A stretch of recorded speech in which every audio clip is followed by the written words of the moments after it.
무조건 시간을 버셔야 해요. 몸이 아파서, 집안에 상이 있어서, 중요한 해외 미팅이 있어서, 하다못해 강아지가 아프다는 등 어떤 핑계를 대서든 무조건 시간을 버셔야 합니다. 그냥 가서 잘 말하고 오면 경찰도 그냥 내 말을 믿어줄 거야 라는 희망적인 생각을 했다가는 긴급 상황에 빠집니다.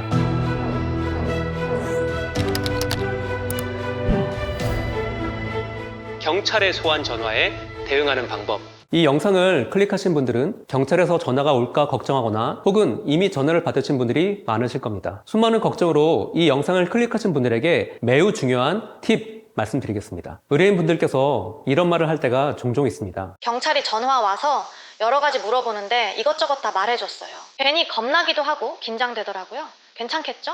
많이 긴장하셨을 거라는 거 충분히 이해합니다. 막상 전화를 끊고 나면 경찰에게 무슨 말을 했는지, 무슨 말을 안 했는지조차도 기억이 잘 안 납니다. 그래도 걱정하지 마세요. 경찰과 처음 통화할 때 당신이 아무리 이것저것 이야기했다고 해도 정식 조서로 작성되는 경우는 없습니다. 가장 중요한 때는 추후 정식으로 경찰서에 출석을 해서 진술을 하고 피의자 신문조서 확인한 후에 날인할 때 바로 그때입니다. 물론 경찰이 이렇게 말할 때도 있습니다. 며칠 전에 전화 통화에서 이야기했던 부분과 다르게 말씀하시면 어쩌자는 거예요? 그러면 까짓것 그냥 사과하세요. 당시에는 정신이 없어서 질문 의도를 이해하지 못했다 하면서 부인해버리면 그만입니다. 무턱대고 처음부터 거짓말을 하라는 것은 절대 아닙니다. 그저 조금 실수를 했지만 앞으로의 절차가 많이 남아있으니까 걱정하지 않으셔도 된다 라는 말씀을 드리는 겁니다.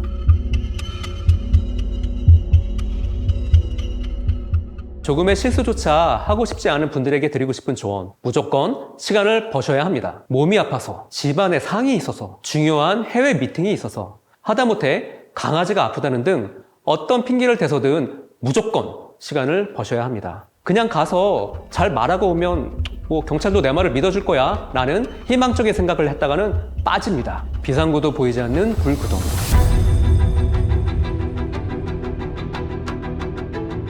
자, 시간을 버셨나요?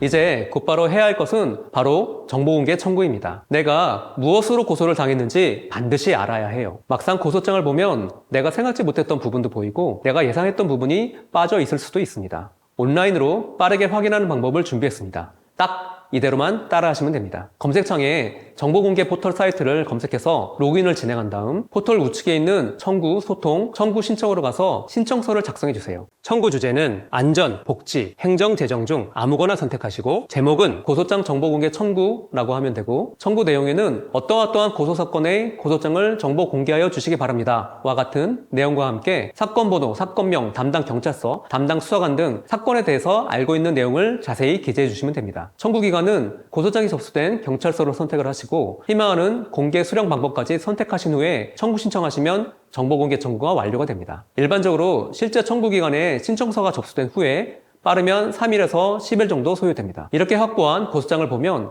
고소인의 인적사항이나 증거 방법 등에 대해서는 가림막 처리된 것을 확인할 수가 있습니다.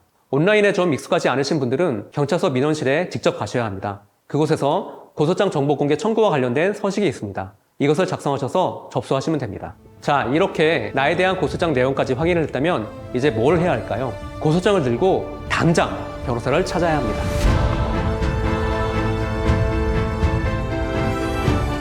여러분, 혹시 9층짜리 건물이 무너지는데 걸리는 시간이 어느 정도인지 아시나요?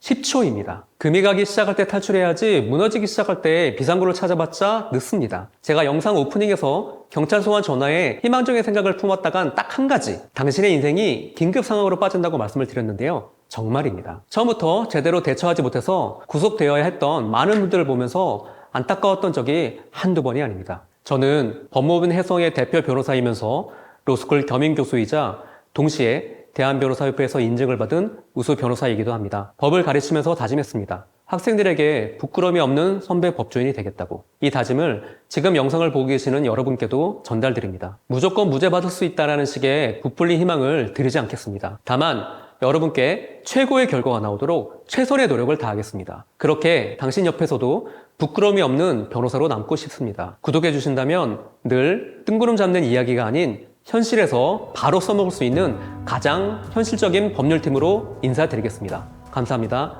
승소비상구 홍진욱 변호사였습니다.